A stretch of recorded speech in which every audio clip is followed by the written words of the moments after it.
কেন সিয়াম না খেয়ে থেকে সিয়ামটাকে নষ্ট করবো? রাসূল সাল্লাল্লাহু আলাইহি ওয়াসাল্লাম বলেন, মাল্লাম ইয়াদা কাওলা যুরি ওয়াল আমাল বিহি ফালাইসা লিল্লাহি হাজাতুন আন ইয়াদা তাআমাহু ওয়া শারাবাহু। যে ব্যক্তি মিথ্যা কথা মিথ্যা কাজ পরিহার করলো না, তার না খেয়ে থাকা বেকার। তাহলে আমরা শুধু কষ্ট করে না খেয়েই থাকলাম। রমাজান মাস সংশ্লিষ্ট অনেকগুলো কাজ আছে। রমাজান মাসে সিয়াম আছে, রাতের তারাবির সালাত আছে, ইফতারি আছে, সাহারি আছে। রমাজান মাসে লাইলাতুল কদর আছে, রমাজান মাসে ইতিকাফ আছে, রমাজান মাসে জাকাত বের করার একটি চিন্তা চেতনা এবং প্রবণতা আছে, যেহেতু রমাজান মাসে রাসূল সাল্লাল্লাহু আলাইহি ওয়াসাল্লাম বেশি বেশি দান করতেন। রমাজান মাসে কোরআন অবতীর্ণ হয়েছে, অনেক কিছু। রমাজান মাসে জান্নাতের দরজাগুলো খুলে দেওয়া হয়, রমাজান মাসে জাহান্নামের দরজাগুলো বন্ধ করে দেওয়া হয়, রমাজান মাসে শয়তানকে শৃঙ্খলাবদ্ধ করা হয়।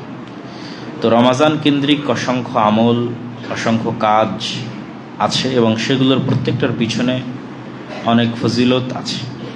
তো রমাজান আমাদের জন্য একটি গনিমত, রমাজান আমাদের জন্য অফার, রমাজান আমাদের জন্য সুযোগ আল্লাহ সুবহানাহু ওয়া তাআলার পক্ষ থেকে। রাসূল সাল্লাল্লাহু আলাইহি ওয়াসাল্লাম বলেন, মান সামা রমাদানা ঈমানান ওয়া ইহতিসাবান। যে ব্যক্তি রমাজান মাসে সিয়াম পালন করলো ঈমানের সাথে নেকির আশায়, তার পূর্বের সকল গুনাহ ক্ষমা হয়ে যাবে। যে ব্যক্তি রমাজান মাসের রাতের সালাত তথা তারাবি বা তাহাজ্জুদের সালাত আদায় করলো, একদিনও মিস দিল না, ঈমানের সাথে নেকির আশায়, তার পূর্বের সকল গুনাহ ক্ষমা হয়ে যাবে।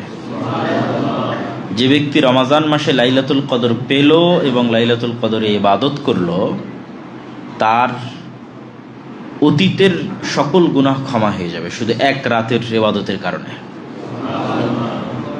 তাহলে কি পরিমাণ ফজিলত, কি পরিমাণ সুযোগ এবং অফার এই রমাজান মাসে আছে, তা আমরা খুব ভালোভাবেই চমৎকারভাবেই বুঝতে পারছি।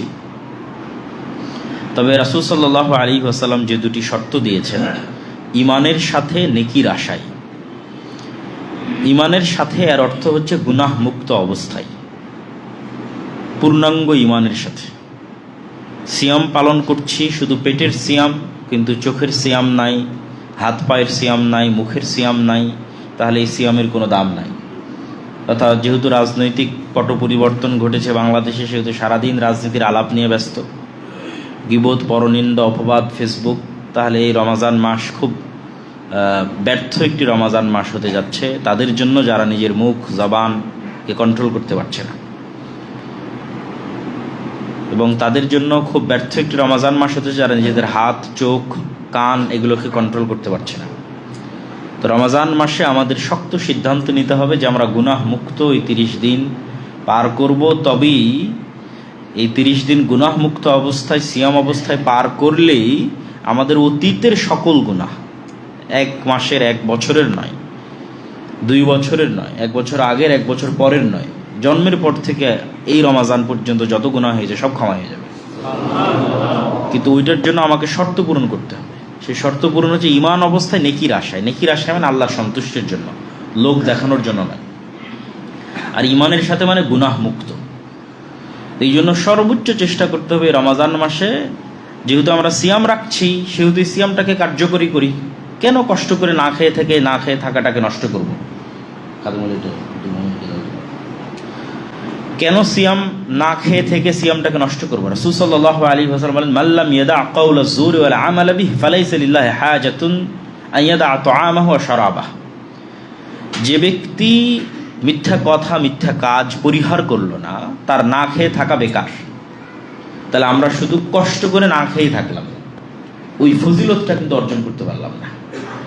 তাহলে যেহেতু কষ্ট করছি, সেহেতু আর 2টা অতিরিক্ত কষ্ট করতে তো আর সমস্যা নেই। এই আর 2টা অতিরিক্ত কষ্ট করার আমাদের শক্ত পণ নিতে হবে যে আমরা রমজান মাসে কোনো গুনাহ করব না ইনশাআল্লাহ। তাহলে আমরা ইনশাআল্লাহ রমজানের যে ফজিলত সেটি আমরা পাবো। দ্বিতীয়, রমজানে সবচেয়ে জরুরি কাজ কি, বা মানুষের জীবনে আসলে সবচেয়ে জরুরি কাজ কি? সেই 2টা কাজই রমজানে সবচেয়ে জরুরি কাজ। শেখ আব্দুর রাজ্জাক বিন ইউসুফ বহু বক্তব্যে বলেছেন, মানুষের জীবনে 1 নম্বর ইমার্জেন্সি হচ্ছে সালাত। এক নম্বর সবচেয়ে জরুরি আদায়যোগ্য কাজ, যার চেয়ে জরুরি কোনো কাজ পৃথিবীতে নাই, সেটা সালাত। তার সাথে দ্বিতীয় জরুরি কাজ হচ্ছে কোরআন। এই জন্য উনি ওনার বহু বক্তব্যে বলেছে যে দিনে কিছু যদি না পারেন সূরা নাস, ফালাক, ইখলাস হলেও পড়তে হবে, কোরআনের সাথে থাকতে হবে। তো এই রমাজান মাসেও আমাদের সবচেয়ে জরুরি দুটো করণীয়, এক নম্বর 5 ওয়াক্ত ফরজ সালাত, যদি পারা যায় জামাতের সাথে, সর্বোচ্চ চেষ্টা করা।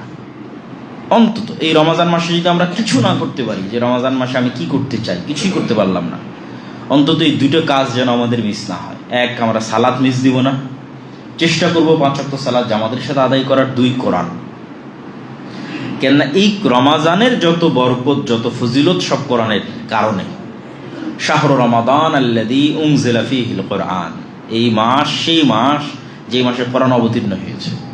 ইন্না আনজালনাহু ফী লাইলাতিল কদর, আর আমরা কোরআনকে অবতীর্ণ করেছি লাইলাতুল কদরে। তাহলে লাইলাতুল কদরের শ্রেষ্ঠত্ব কোরআনের কারণে, রমজানের শ্রেষ্ঠত্ব কোরআনের কারণে, মুহাম্মদ সাল্লাল্লাহু আলাইহি ওয়াসাল্লামের শ্রেষ্ঠত্ব কোরআনের কারণে, উম্মতে মুহাম্মাদির শ্রেষ্ঠত্ব কোরআনের কারণে।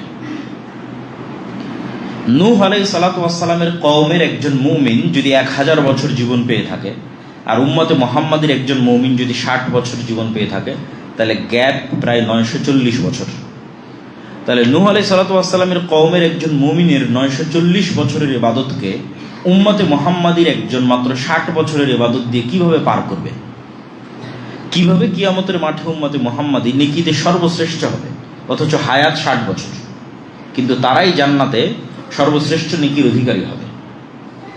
অথচ তাদের অতীতে যারা চলে গেছে তাদের হায়াত 900 বছর, 1000 বছর, 1500 বছর, তাহলে সে 1000 বছর ইবাদত করেছে, 900 বছর ইবাদত করেছে। তো বলছে লাইলাতুল কদরি খায়রুম মিন আলফি শাহর, লাইলাতুল কদরের এক রাতের ইবাদত 1000 মাসের ইবাদতের চেয়ে শ্রেষ্ঠ। 1000 মাসের ইবাদতের সমান বলা হয়নি, 1000 মাসের ইবাদতের চেয়ে শ্রেষ্ঠ। তাহলে এইটার কারণ হচ্ছে কোরআন। এই সূরা ফাতিহা উম্মতে মুহাম্মাদির কাছে আছে, অতীতের কোনো জাতির কাছে ছিল না। এই সূরা ফাতিহা পড়ার যে নেকি, সূরা বাকারা পাঠ করার যে নেকি, এই নেকি থেকে অতীতের উম্মতরা বঞ্চিত। এই জন্য কোরআন দিয়েই এবং কোরআনের বরকতেই উম্মতে মুহাম্মাদি অতীতের উম্মতের 1000 বছরের ইবাদতকে অতিক্রম করে যাবে মাত্র 60 বছরের জীবনের, তাও পুরোটা নয়। আমরা প্রতিদিনের 8 ঘন্টা ঘুমাই, তাহলে আমাদের জীবনের 3 ভাগের 1 ভাগ আমরা ঘুমাই, 60 বছরের 20 বছর ঘুমাই। আর এখন যদি আপনি নিজের ফোনের সেটিংসে গিয়ে দেখেন যে আপনি সারাদিন কতক্ষণ ফোন চালিয়েছেন, তো গড়ে দেখবেন 5 ঘন্টা, 6 ঘন্টা, 4 ঘন্টা, অন্তত 30%, 40% মানুষের গড়ে ফোন চালানোরই পরিমাণ 5 ঘন্টা, 6 ঘন্টা। তারপরে তো অফিসের কাজ আছে, খাওয়া দাওয়া সব কিছু আছে, সব মিলে আসলে আমরা ইবাদত করি কতক্ষণ? কিয়ামতের মাঠে মানুষ দেখবে যে তার হায়াত দুনিয়াতে ছিল 1 দিন। কেন? মানে সারা জীবনে যতটুকু কাজ আল্লাহর জন্য হয়েছে ওটা জমা হতে হতে 1 দিনের সমান হয়েছে। 5 মিনিট আল্লাহর জন্য, 10 মিনিট আল্লাহর জন্য, এই করতে করতে 1 ঘন্টা আল্লাহর জন্য, এই করতে করতে 24 ঘন্টা, 60 বছর মিলিয়ে 24 ঘন্টা টিকানো গেছে আল্লাহর জন্য। তাহলে দুনিয়াতে সে প্রকৃত জীবন যেটা সে যাপন করেছে সেটা মাত্র 1 দিন, ওইটা প্রকৃত জীবন। আর বাকি যেটা সে অন্য জায়গায় ব্যয় করেছে সেটা কিন্তু প্রকৃত জীবন নয়। তাহলে আমাদের রমজানের জরুরি 2টা কাজের একটা কাজ সালাত, এবং দ্বিতীয় জরুরি কাজ হচ্ছে কোরআন।